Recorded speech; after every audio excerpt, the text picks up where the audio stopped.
Assalamualaikum warahmatullahi wabarakatuh. Bismillahirrahmanirrahim. Alhamdulillah wa syukrulillah ala ni'amillah. Salatu wassalamu ala rasulillah Sayyidina Muhammad ibn Abdullah. La hawla wa la quwata illa billah. Qala rabbi shrah li sadri wa yassir li amri wa hlul 'uqdatam min lisani yafqahu qawli, amma ba'du. Hadratul kiram, kepada para orang tua, para sesepuh, bini sepuh, para hadirin.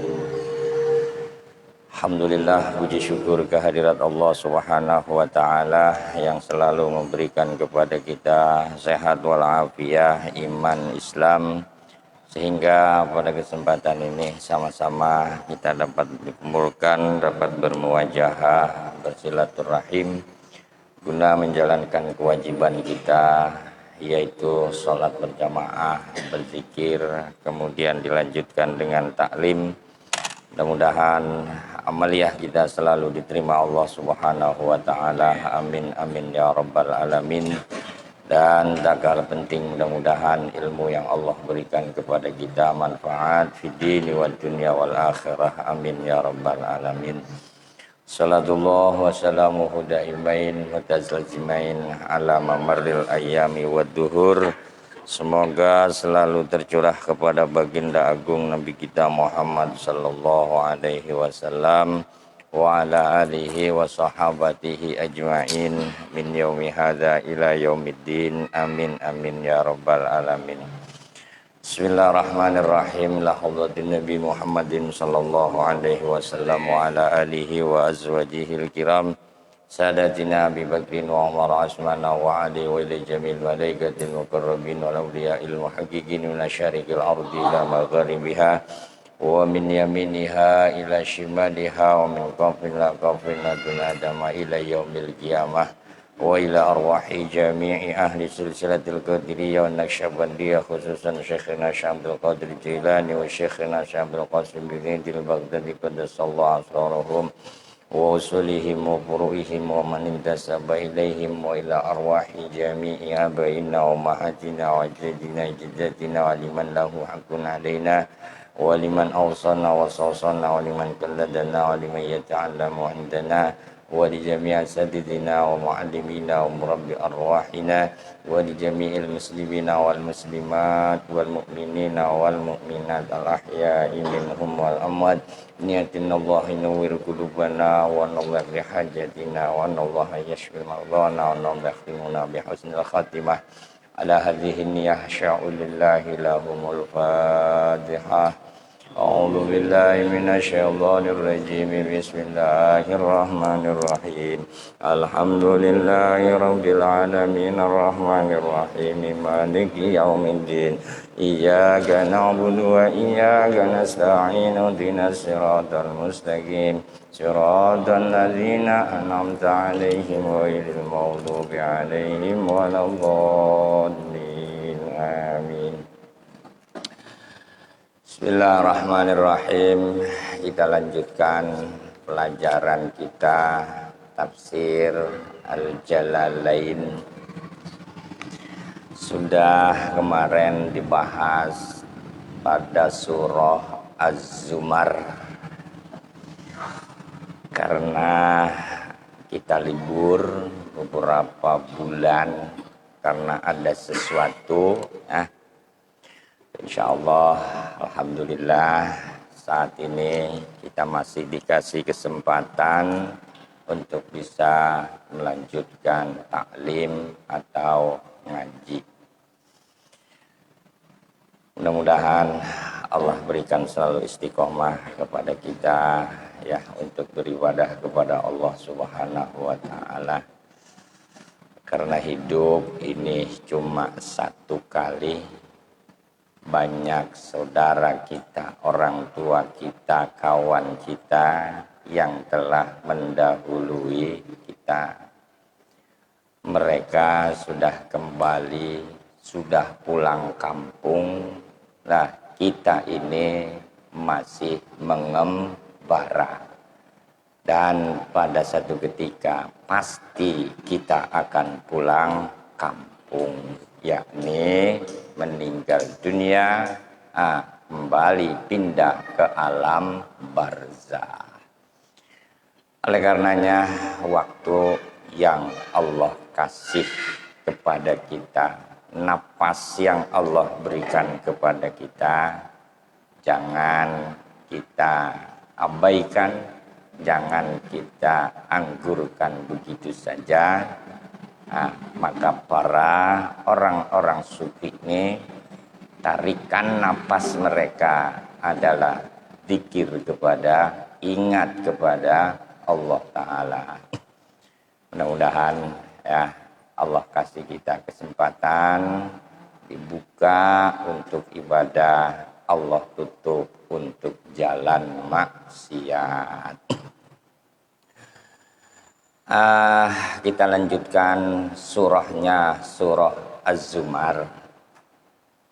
Sudah sampai pada ayat yang ke berapa? 50, sekitar ayat 50. Kemarin sedangkan Az-Zumar terdiri dari 75 ayat.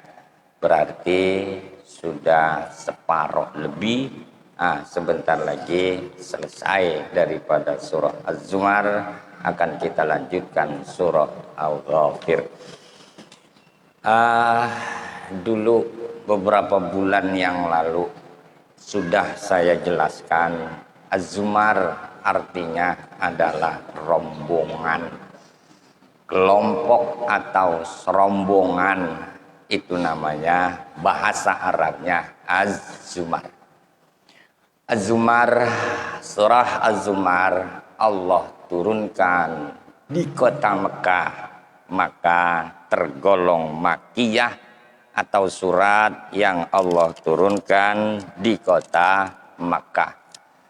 Setelah turunnya ayat surah Az-Zumar setelah surah Saba, banyaknya tadi 75 ayat.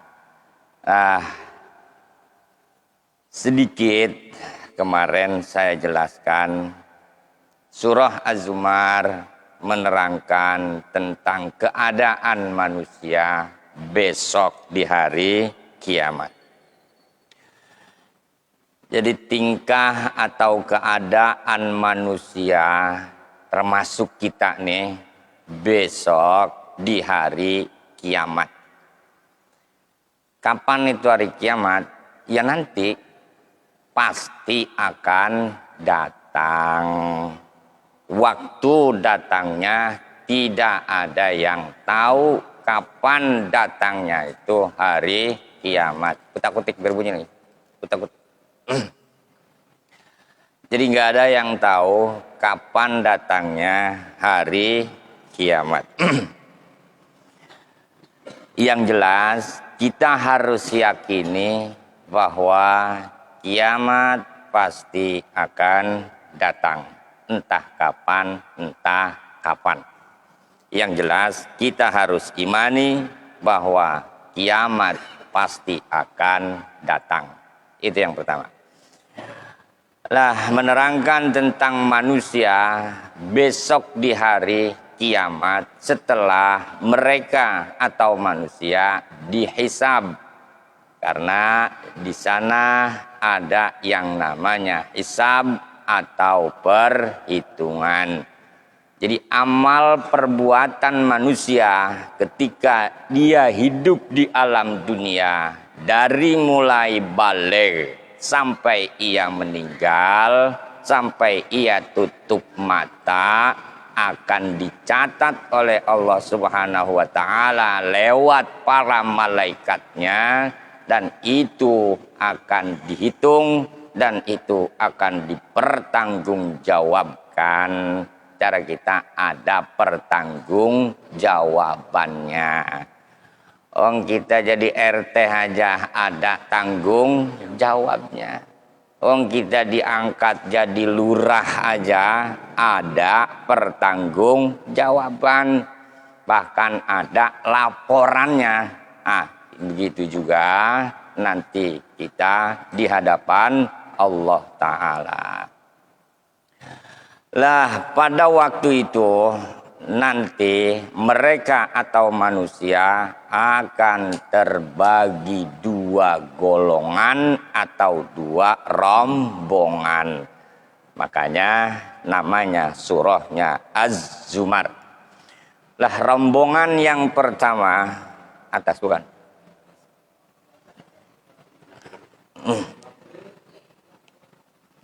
Jangan dalam, jangan atas.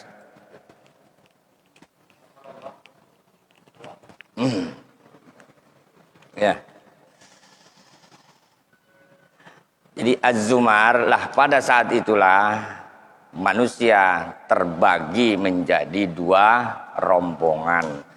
Dua golongan. Golongan yang pertama akan dibawa masuk ke dalam surga. Golongan yang kedua akan dimasukkan ke dalam neraka. Karena tempat cuman ada dua. Kalau tidak surga ya neraka. Ya udah itu.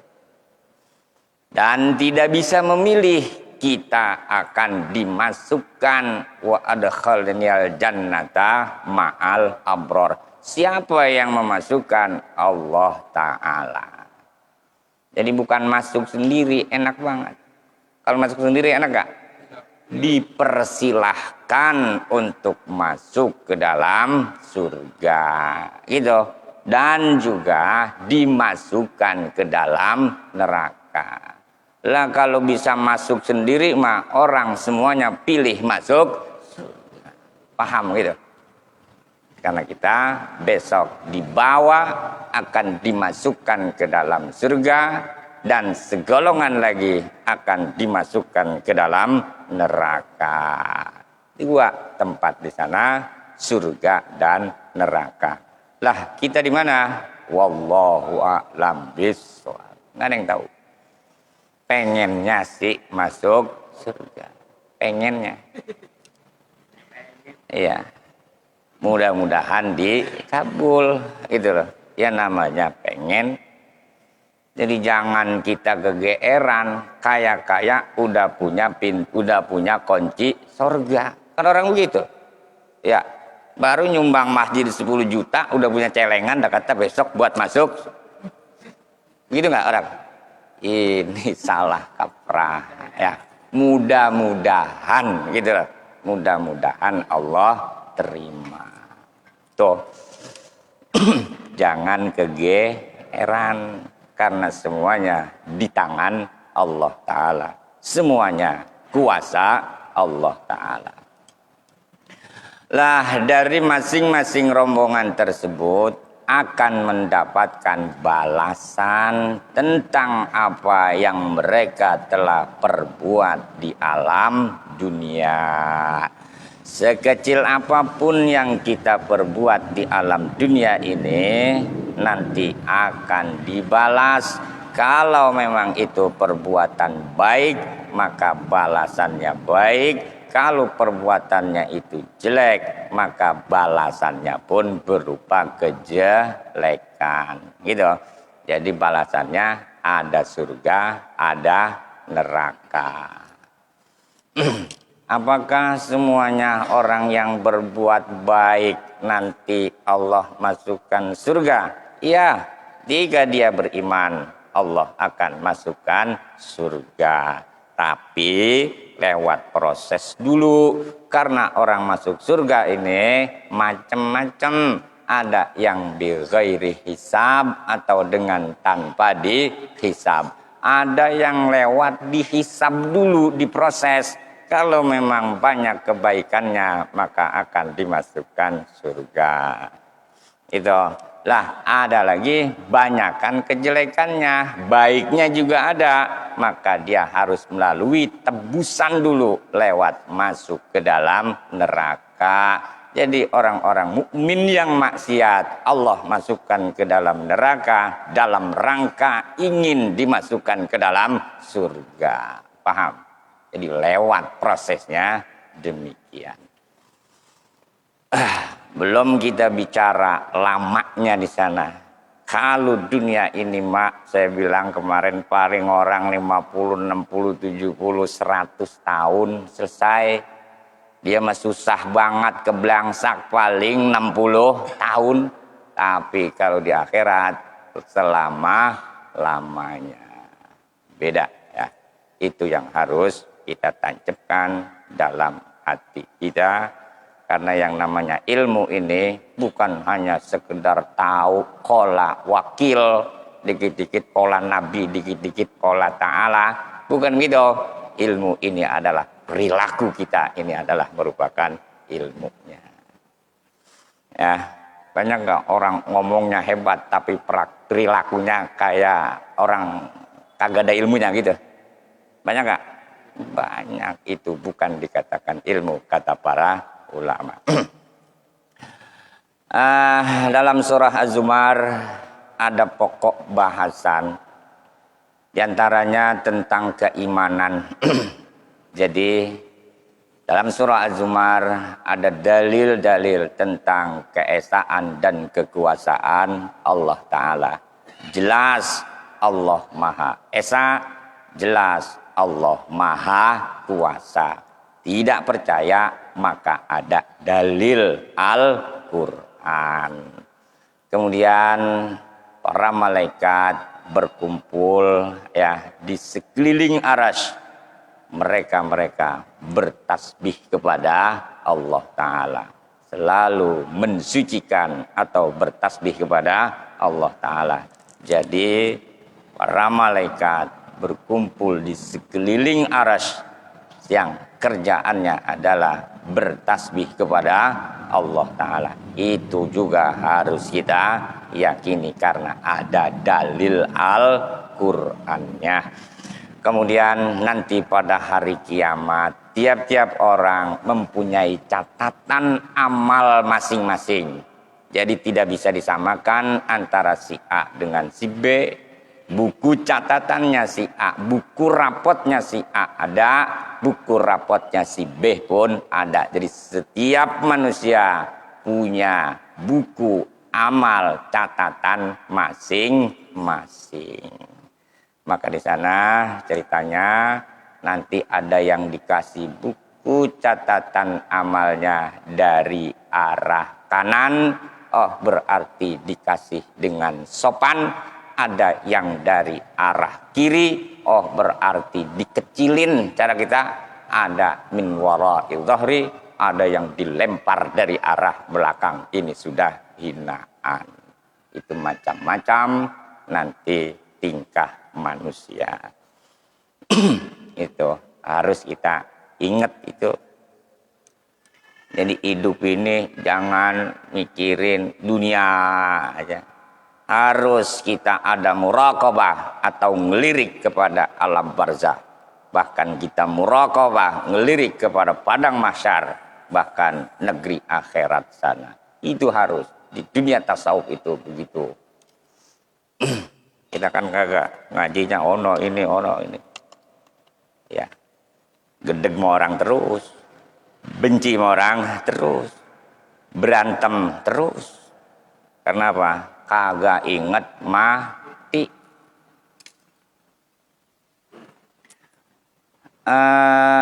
Gitu. Pada hari kiamat nanti orang mempunyai buku catatan masing-masing. Banyak dah nanti ada kisah dan lain sebagainya. Kita lanjutkan. Bismillahirrahmanirrahim. Awalam ya'lamu anna Allah yabsutur rizqa liman yasha'u wa yaqdir. Inna fi dzalika laayatin liqaumin yu'minun. Awalam ya'lamu, apakah tidak pada tahu mereka, apakah mereka tidak pada ngerti, apakah mereka kagak tahu annallaha, bahwasanya Allah, maksudnya tahu dengan yakin bahwasanya Allah ya bersutu yaitu menggelar ya si Allah ar-rizqa akan rizki. Maksudnya adalah yuwassi'uhu akan meluaskan Allah akan rezeki liman yasha kepada orang yasha yang berkehendak ya si Allah yang ingin. Apakah mereka kagak yakin bahwasanya Allah lah yang meluaskan rezeki kepada orang yang Allah inginkan. Jadi siapa saja yang Allah inginkan rezekinya luas, ya itulah dari Allah, itulah kehendak Allah. Kira-kira orang yakin gitu nggak? Mana buktinya? Oh, berarti ada orang yang dikasih luas rezekinya, orang tersebut enggak ngapa-ngapa, enggak curiga, enggak. Ya, karena itu dari Allah. Kalau masih sepak sono sepak sini mah berarti belum yakin itu rezeki datang dari Allah Ta'ala. Paham? Iya, kita kan gitu. Mau nyampalin mulu.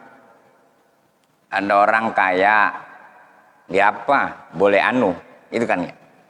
Udah mencuriga aja gitu. Ya boleh. Allah lah yang meluaskan rezeki kepada orang yang Allah kehendaki.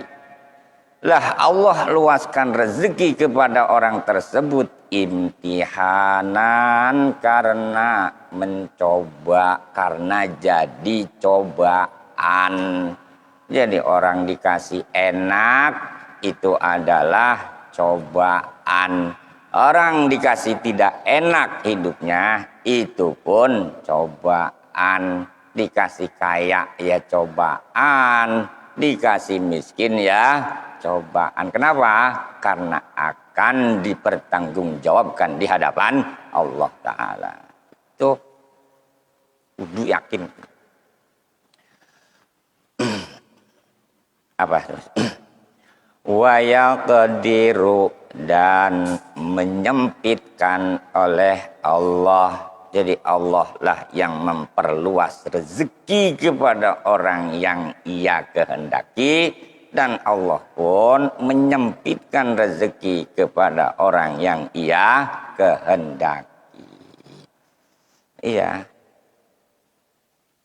Ada, kita dah pengen nggak jadi orang kaya gitu, tapi dikasih Tuhan nggak? Itu namanya limai yasha. Itulah Allah berkehendak untuk bagi orang yang Allah kehendaki. Itu. Kita kan dihina-hina. Ada orang susah, dikatain nggak? Iya. Belum kenal Tuhan orang ini, ya. Mau nggak dia hidup susah? Emang apa lu katain? Macam-macam dah tuh, dasar males, makanya hidupnya melarat aja. Bagi Anda yang dikasih hidup enak, syukurlah kepada Allah Ta'ala. Gitu. Jangan katain orang. Karena siapapun tidak mau hidup melarat, tapi itulah takdir Allah Ta'ala. Dan semuanya besok akan dipertanggungjawabkan. Itu makanya kenali Tuhan. Saya ulangin.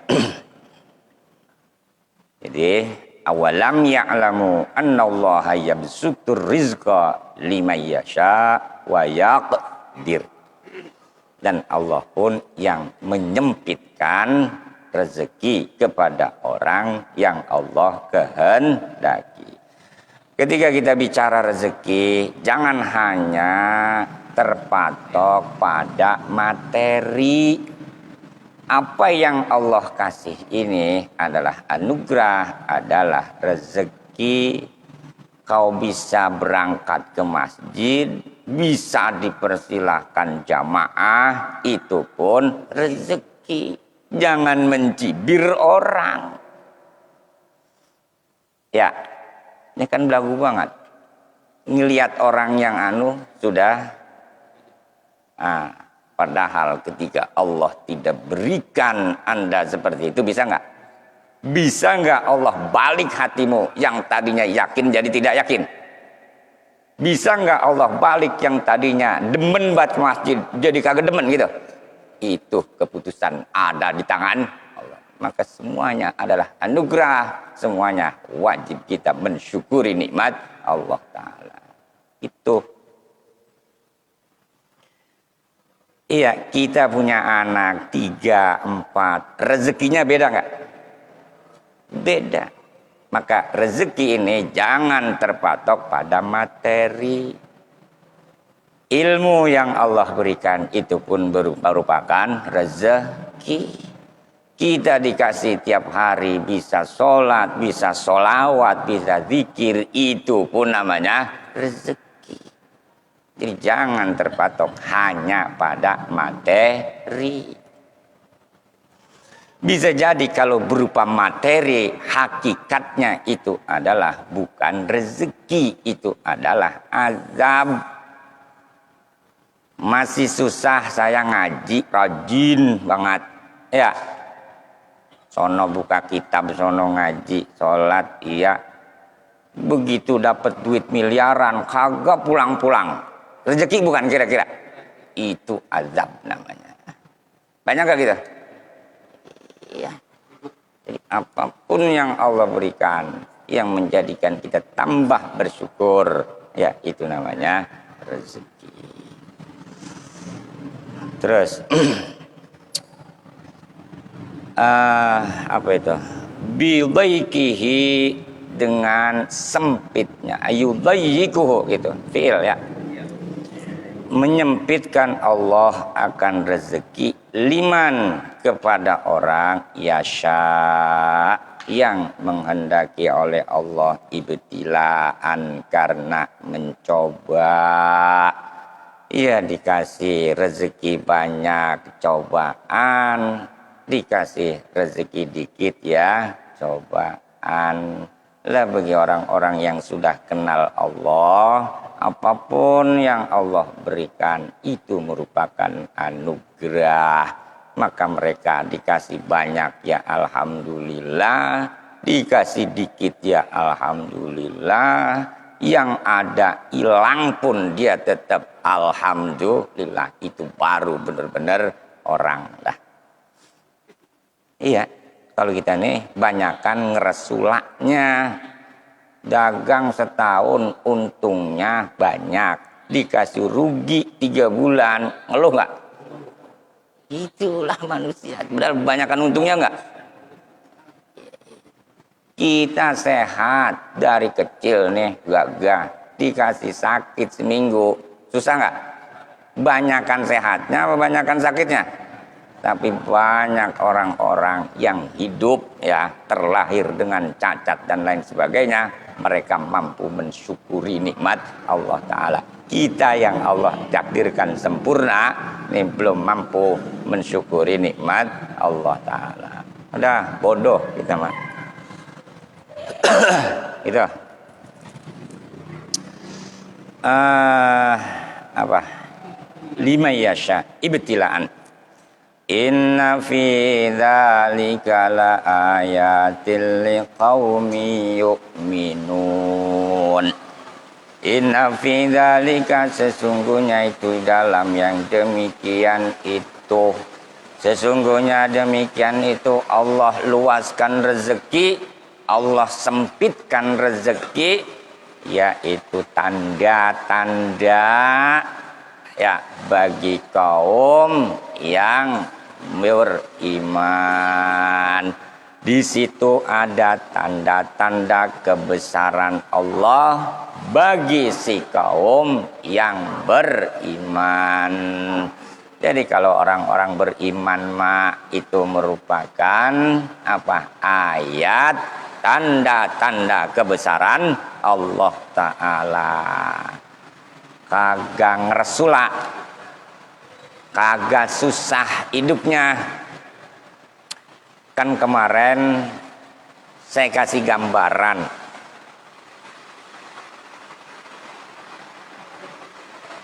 kita disuruh nyawah sama majikan. Majikan kita kagak butuh hasilnya. Dah, yang penting sawah gua lu garap. Ini modalnya. Begitu digarap, habis dimakan wereng, dia tandurin lagi, kebanjiran. Dia tandurin lagi, habis sudah, tidak panen-panen. Nah, begitu dilongok sama majikan, bagaimana? Kagak panen. Udah berapa kali? Ada 10 kali, modalnya habis. Nah, berarti kau benar-benar menjalankan perintahku. Paham? Bangga nggak majikan? Bangga, majikan nggak butuh yang namanya hasilnya. Yang aku ingin tahu adalah etos kerjamu bagaimana kepadaku. Itulah yang dinilai. Paham? Tuh. Kita bisa ngomong terserah. Ya Allah terserahmu. Itu mak baru mulut doang. Kayak kita namu mau minum apa terserah. Kopi, pokoknya terserah. Dikasih air putih, ngersula nggak? Dikasih kopi, protes nggak? Ketika kita pasrah kepada Allah, maka tidak protes kepada Allah Ta'ala. Kan terserah. Ya, mau orang bisa nggak gitu? Kenapa sama Tuhan kita tidak bisa? Ya, berarti belum menjadi hamba yang hakiki. Memprotes dulu. Paham? Susah. Bukan banyak dalil, bukan perilaku ini. Cantelanmu kepada Tuhan hatinya bagaimana nih? Ya, nyantelnya kepada Allah ini bagaimana? Itu yang dinilai. Itu seringlah saya gambarin, kita punya anak 3. Yang paling tua mintanya kawin aja. Yang nomor 2 mintanya pengen punya motor ono ini. Tapi yang nomor 3, lu mau apa? Saya tidak ingin apa-apa. Yang saya harapkan adalah ridho orang tua. Lebih sayang mana orang tua sama anak nih? Yang nomor berapa kira-kira? Begitulah hamba-hambanya. Paham? Logis nggak saya ngomong? Ketika orang sudah mengharap hanya ridhonya Allah, maka ia akan diberi dari apa-apa yang orang minta. Tuh, jangankan dunia, surga dikasih. Itu kira-kira logikanya demikian. Itulah cantelan hati kita kepada Allah Ta'ala. Semakin kuat nempelnya, semakin digoyang, ya semakin kuat nempel, semakin kuat bersandarnya kepada Allah Ta'ala. Itu tauhid itu gitu. Jangan sandaran kepada sesuatu yang binasa. Ya, kita ngandelin sehat kita. Begitu dikasih sakit, selesai nggak? Selesai. Kita ngandelin duit kita. Begitu duitnya habis, selesai nggak? Selesai. Maka andelinlah Allah Ta'ala. Ya, enak hidup.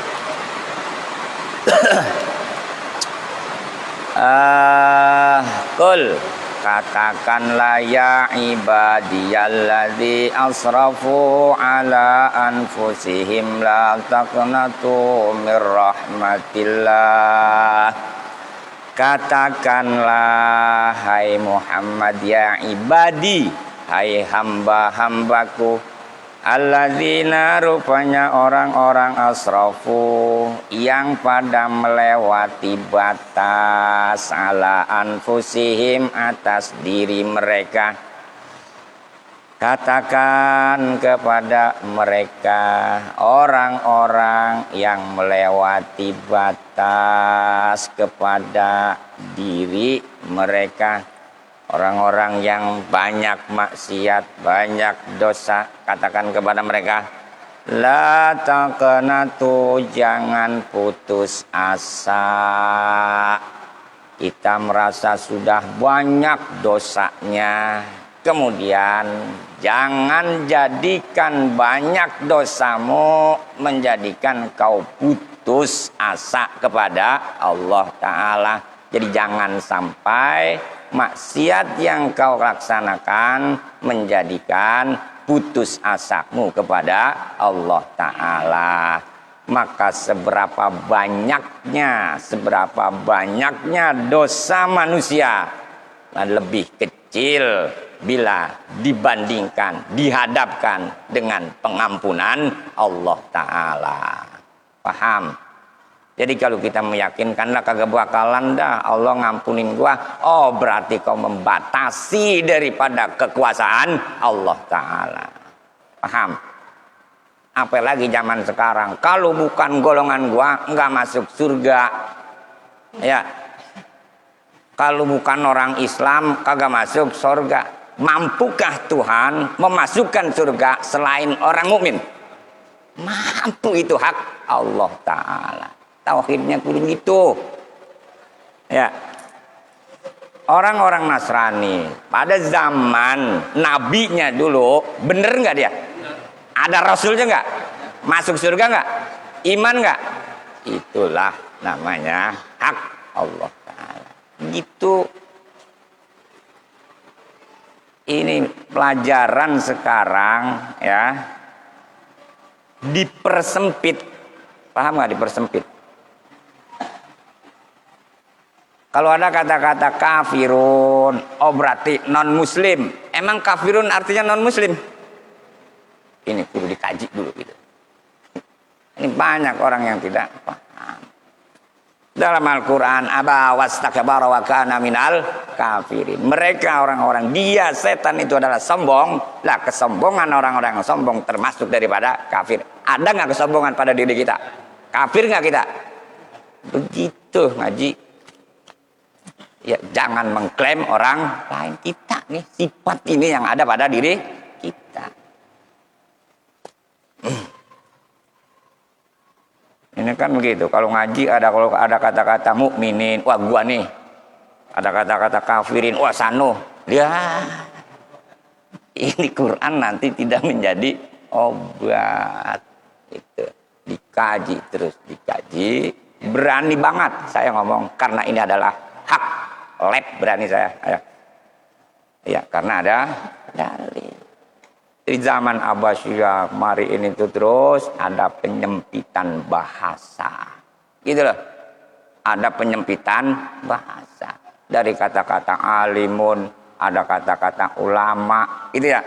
Alim artinya orang yang alim, artinya orang yang tahu tentang pengetahuan. Dijamakkan menjadi ulama. Tapi zaman sekarang kalau ulama itu yang pakai sorban, yang memimpin tahlil, ya mereka para dokter yang ilmunya banyak, dikata ulama nggak? Ini udah penyempitan bahasa. Paham? Dah dikit aja, udah bisa. Pembukaan ini dikit aja. Mudah-mudahan Anda manfaatnya, ya. Mudah-mudahan Allah kasih kita terus istiqomah. Selalu bina diri kita, selalu merasa kita ini banyak dosa, selalu kita merasa banyak bersalah, sehingga mendorong kita untuk istighfar kepada Allah Ta'ala. Karena bukan istighfar, cuma nyebut astaghfirullahaladzim ketika tidak ada dorongan merasa bersalah. Itu namanya cuma mulut doang, cuma lisan doang. Nah, mudah-mudahan manfaatnya. Wallahul muwaffiq ila aqwamit thoriq. Assalamualaikum warahmatullahi wabarakatuh. Bismillahirrahmanirrahim. Alhamdulillahirabbil alamin. Hamdan yuwafi ni'amahu wa yukafi'u mazidah. Ya Rabbana lakal hamdu wa lakal syukru kama yanbaghi li jalali wajhika wa 'azimi sultanik. Allahumma inna nas'aluka ilman nafi'a wa 'amalan mutaqabbala wa rizqan halalan thayyiba. Wa sallallahu ala sayyidina Muhammadin wa ala alihi washabihi wa sallama tasliman katsira. Walhamdulillahirabbil alamin.